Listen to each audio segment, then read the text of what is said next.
So it's about 7 p.m. on the 14th, and I just recently found out that today's Saturday. And that's weird to think of, that like a day of the week, which would normally be a day off. But I spent my Saturday exploring, well, not really exploring, just visiting, I guess. Today would be more of a visit day in Antarctica. We went to 2 separate islands here. One was, I don't remember the name of it, but it was the American research station, which is called Palmer. And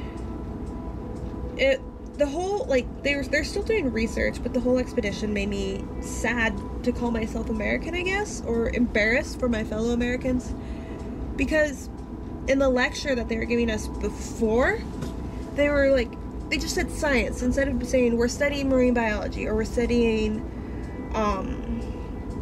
not archaeology, but like astronomy or physics. They just say science. This is the science equipment. This is the science this. And they treated us like 5th graders, and I thought it was really sad. And then when we got there on the tour, Trevor and I counted how many times our tour guide said the word science. And I think I got to about 15 in like a half-hour tour. It's pretty sad. We even found a box that was labeled science. And like, that's one reason that they treat us like dumb tourists. And this is a research station. The thing, if you're coming to Antarctica, I would assume you would try to know more about the place you're visiting, especially something like this. It's not like you're going to Hawaii where it's just all beaches and stuff. Here there's like a natural history and a history of exploration that's kind of important. Like, I've done my homework, and even if I didn't have to do my homework for the class, I would still look all this stuff up. And so that made me sad. Also, they told us about how there's 3 American bases, research stations here in Antarctica. Like, there's one on the other end by New Zealand. There's one we visited today. And then there's one at the South Pole. And they showed us a picture of the South Pole. And the South Pole is an American flag. Or at least that's what the picture made it to look like. And we just thought it was sad. And so, hello. Anyway, back to the part before I cut. Anyway, back to the station. So, where was I? Oh yeah. So they showed us this picture of the South Pole, and it had an American flag on it. And it appeared that the South Pole was an American flag.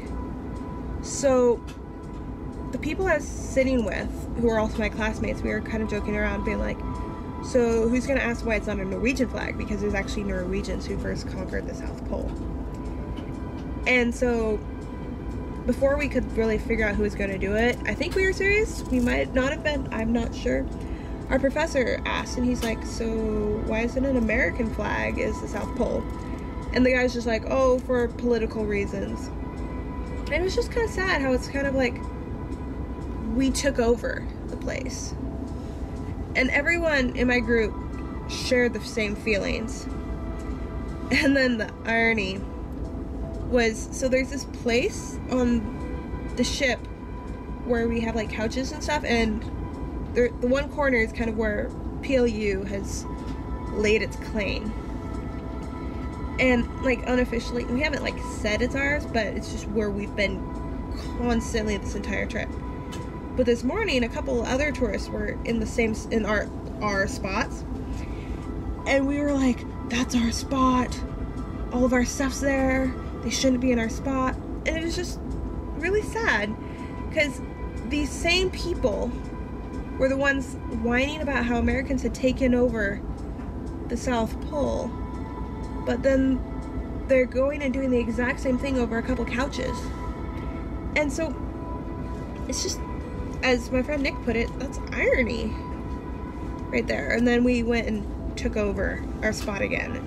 I don't know, I was busy writing postcards. I was like, I'm staying out of politics. And so, sad. Back to the station. There's one more thing that makes me kind of disappointed. our entire trip they've been telling us like how the sewage on our ship is taken care of outside of Antarctic waters, but here they put their they treat it, but it's still raw sewage, and it's put out in the Antarctic Sound. And there's that. They use fossil fuels, which I can understand, because the technology is there, but it's difficult to get accessible, and I understand fossil fuels being the easiest. And there was something else about the station.